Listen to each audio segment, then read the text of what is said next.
Hi guys, welcome back to the vlogs of love Rudraj Solanki. और आज actually एक vlog में थोड़ा डिफरेंट है। ये व्लॉग होने क्या वाला है इस व्लॉग में, तो मेरे चाचू जो है, तो बेसिकली मेरे ताऊ और चाचू ने मेरे को फ़ोन किया सुबह सुबह कि अरे तू तो बड़े व्लॉग्स बना रहे हैं आजकल यार, क्या हमारे साथ भी चल। तो उन्होंने बताया उनका कोई एक फाउंडेशन है, वहाँ पे एक इवेंट हो रहा है, छोटा सा इवेंट हो रहा है, तो तू हमारे साथ आ, वहाँ पे देख, इवेंट को देख, लोगों को लाइक लोगों से मिल, लोगों से बात कर और जानने की कोशिश कर इसका मोटिव क्या है इस फाउंडेशन का एंड ऑल।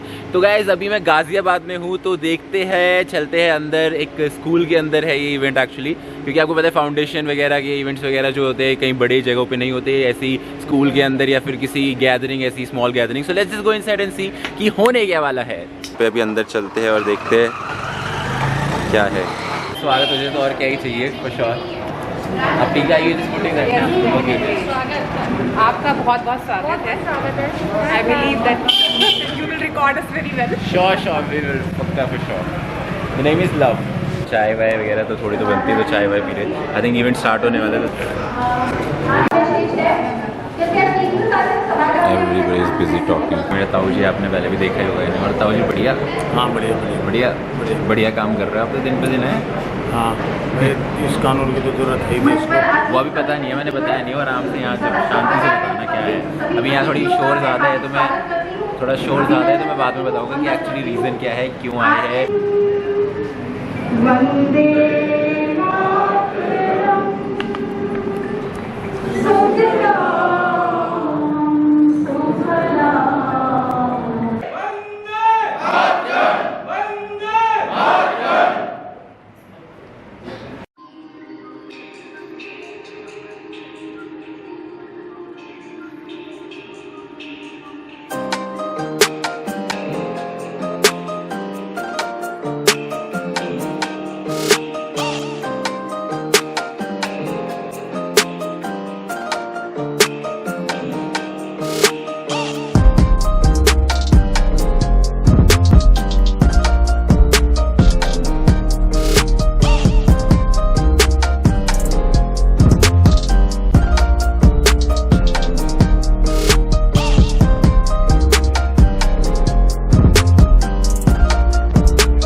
सब अपने मोटिवेशनल स्पीकिंग कर रहे हैं, तो हमें लगा कि हम यहाँ जाते थोड़ा सा स्कूल वगैरह देख लेते हैं। तो स्कूल वगैरह आई थिंक ये स्कूल मेरे स्कूल से तो बेटर ही है कहीं ना कहीं।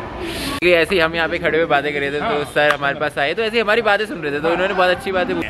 हमारे देश में मैं तो आपको ये कहना चाहता हूँ कि हम लोग कानून तोड़ने में ज़्यादा विश्वास रखते हैं। अगर सरकार ने कोई कानून बनाया है, यहाँ पुलिस प्रशासन ने सरकार ने कहा पुलिस से कि लोग मास्क लगा के चलें, लेकिन वो नहीं, सोशल डिस्टेंसिंग का पालन करके चलें, लेकिन उसको नहीं मानते। क्यों नहीं मानते? क्योंकि हम सोचते हैं हमारी शान एटी होकर मास्क लगा के चलेंगे। अगर हम मास्क लगा लेंगे भैया, तो हम बीमारी से भी बचेंगे और 500 रुपये के चालान से ही बचेंगे। फिर हम दोषी सरकार को क्यों कहते हैं? दोषी हम स्वयं हैं। हम स्वयं दोषी हैं अगर हम कानून का पालन करें। आप देखिए न्यूजीलैंड में 48.5 लाख की आबादी है, और वहाँ की जनता भी बहुत पढ़ी लिखी के साथ साथ समझदार भी है।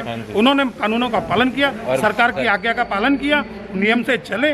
उन्होंने 1.5-2 महीने में अपने यहाँ कोरोना को ठीक कर लिया। अभी हमारे साथ मनुपाल जी है, तो ये अपने बारे में कुछ, आप सर कहाँ से हो पहले तो आप ये बताइए। मेरा नाम मनुपाल बंसल है। हाँ जी। मैं बागपत जिले से बिलोंग करता हूँ। हाँ जी। जनसंख्या समाधान फाउंडेशन में राष्ट्रीय उपाध्यक्ष का दायित्व है। हाँ जी। आपका मेन टारगेट क्या है इस फाउंडेशन के साथ जुड़ने का? अपने लोगों को जगाना है, वो राष्ट्र के लिए जगाना। वो कैसे कि देश में जनसंख्या नियंत्रण कानून लागू हो। हाँ जी। सब पर एक समान, सभी जाति धर्म से ऊपर उठकर, जो कि राष्ट्र हित के लिए आज के टाइम में बहुत जरूरी है। हाँ जी। जैसे अभी कुछ लोग रोजगार की बातें करते हैं। रोजगार तो बेरोजगार की जब संख्या तो बढ़नी है, जब हमारी जनसंख्या इतनी बढ़ती जा रही है। यदि 1 करोड़ रोजगार निकलते हैं तो 2 करोड़ बेरोजगार तुरंत पैदा हो जाते हैं। ये बात तो कि जनसंख्या नियंत्रण कानून लागू नहीं होगा तो आने वाले टाइम में, फ्यूचर में इतनी बड़ी समस्याएं आएंगी। जल की, अन्न की, रहने की, सहने की बहुत चीजें समस्याएं आएंगी, और देश में गृह युद्ध के हालात हो जाएंगे यदि देश में जनसंख्या नियंत्रण कानून लागू नहीं होता है। सरकार इस कानून को बनाएगी। तो कहीं ना कहीं यहाँ पे कह रहे हैं जितने ज्यादा लोग आवाज उठाएगी तो उतनी जल्दी इस कानून का लागू होएगा। बिल्कुल बिल्कुल। हमारे देश में 2% भूमि और 4.4% जल है, और जनसंख्या 20% को पार कर चुकी है। हमें जो है इस असंतुलन के लिए, टू चाइल्ड पॉलिसी कानून के लिए हम लड़ाई लड़ रहे हैं। हिंदू, मुस्लिम, सिख, ईसाई सब भाई भाई हैं। संख्या इतनी बढ़ जाएगी, न खाने को अन्न मिलेगा, न पीने को जल मिलेगा, न रहने को घर मिलेगा, न किसी को रोजगार मिलेगा, तो कितना विस्फोट होगा, आपस में गृह युद्ध होगा देश में। हम तो प्रधानमंत्री जी यही गुजारिश कर रहे हैं कि देश में 2 बच्चों का कानून जल्द से जल्द आया जाए। राष्ट्रीय उपाध्यक्ष का दायित्व है मेरे पास, शैलेश तोमर। मैं राष्ट्रीय उपाध्यक्ष हूँ जनसंख्या समाधान फाउंडेशन में, और दिल्ली प्रदेश का प्रभारी भी हूँ। दिल्ली प्रदेश के अध्यक्ष गवर भाई भी है, प्रदेश उत्तर प्रदेश के युवा विंग के अध्यक्ष है, जो केंद्रीय मंत्री जी के लड़के हैं। 1,85,00,000 जो है बच्चे पैदा हो रहे हैं, मतलब देश के अंदर इस प्रकार से जनसंख्या बढ़ रही है कि हर साल हम एक ऑस्ट्रेलिया। आप बालपन में जब भी रहे होंगे, बचपन में बालपन का वही है कि आप बचपन में जब देखते हैं, जब आप दौड़ते कहीं गिर जाते हैं, तो आपकी मम्मी या पापा जो भी या बड़े सज्जन लोग होते हैं, वो आपको कहते हैं, जैसे गिरने के बाद घुटने में चोट लगी तो कहते हैं चैटी मार दी तूने, चीटी मारने पर पाप लगता है। मगर कुछ विशेष समुदाय के लोग हों या शांतिप्रिय समुदाय के लोग हों, उनके बच्चों के हाथ में क्या होता है कि 8 साल के बच्चे के हाथ में गड़सा थमा के, मानसिकता आप देख सकते हैं कि 8 साल का बच्चा जो मनोव्यक्तित्व होता है, उसे कुछ समझने चाहिए, उसको ये सिखाया जाता है कि 8 साल के बच्चे के हाथ में गड़सा दिया जाता है। कहने का मतलब ये है कि अपने राइट्स के लिए अपने लिए खड़ा होना आपको खुद ही पड़ेगा, ये बात। और देखिए, यहाँ तक कि आपके प्रधानमंत्री, माननीय प्रधानमंत्री नरेंद्र मोदी जी ने भी कहा है, आत्मनिर्भर बनिए। अनिल से हमारे साथ है, तो आप इसमें भी जरा बताइए कि आप रिटायर हुए तो आपका एकदम से इसमें कैसे इंटरेस्ट आया इस फाउंडेशन में? देखिए, ऐसा है, देश में गरीबी, भुखमरी, बेरोजगारी, कुपोषण, इन सभी समस्याओं के लिए अगर सबसे बड़ी कोई समस्या सामने आती है तो वह है बढ़ती हुई बेतहाशा आबादी। उसके कारण न सड़कों पे जगह है, न मेट्रो में जगह है, न अस्पतालों में जगह है, न स्कूल कॉलेज में जगह है। और यदि स्कूल कॉलेज में जगह हो गई, एडमिशन मिल गया, तो फिर बाद में रोजगार उपलब्ध नहीं है। तो इसलिए आवश्यक है कि देश में जनसंख्या नियंत्रण कानून बने और वो सभी नागरिकों पर जाति, धर्म, क्षेत्र, भाषा से ऊपर उठते हुए समान रूप से लागू हो। मैम भी वहाँ पे स्पीच दिए थी, इन्होंने बहुत अच्छी स्पीच दी, लेकिन पर्सनली चलो स्पीच तो बहुत अच्छी थी, लेकिन एक चीज़ है कि हमेशा वुमेन पे होता है कि वुमेन इतना कैसे मैनेज कर लेती है, तो आप इतनी सारी चीज़ें कैसे मैनेज करते हैं, घर भी, ऊपर से प्रोफेशनल लाइफ? इसमें सबसे बड़ा सहयोग मेरे साथ मेरे इन-लॉज भी रहते हैं, मेरे सास ससुर हैं, हाँ जी, मेरे हस्बैंड हैं सतीश है, हाँ जी, और इन सब का सपोर्ट है, खासतौर जो मेरे बच्चे जो दोनों ही छोटे हैं, हाँ, महिला।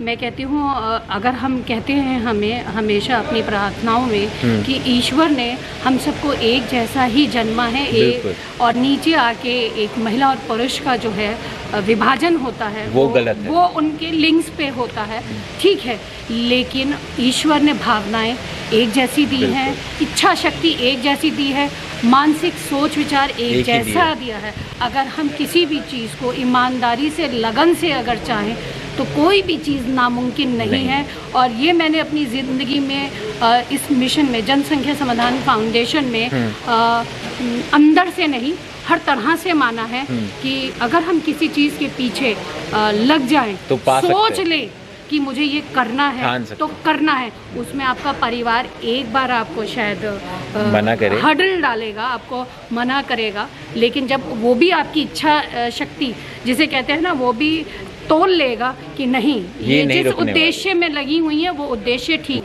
आपकी यही चीज़ मैं मुझे बहुत कमेंडेबल लगी एक्चुअली, कि जिस तरीके से आपका passion towards this work, really respect that. Thank you so much, thank you so much. Blog में यूज़ कर सकता है, नहीं कर सकता, ये जो अलग जी मज़ा आ गया, बढ़िया, हाँ बढ़िया लगा, तब मैं आया यहाँ पे, बहुत अच्छा लगा भाई। बट मुझे बहुत कुछ जानने को मिला वैसे। भाई सोशल मीडिया पे हमारे साथ जुड़ो और हमारी इस मुहिम में आप भागीदार बनो। बिल्कुल, आप हमारी बहुत बड़ी कड़ी बनोगे, तो इस मुहिम को हमारी आगे सोशल मीडिया, तो मैंने यही बात है कि यूज़ अच्छे से करा जाए तो बहुत आगे जा सकते हैं। तो गाइज, मेरे ताऊ ने एक्चुअली लाइक वो बांदर नहीं है, इन्होंने फॉर्च्यूनर लिए रिसेंटली, अभी देख लो भाई, बढ़िया है, नहीं लिए, बिल्कुल ब्रांड न्यू, घने नोट छाप रहे हमारे ताऊ।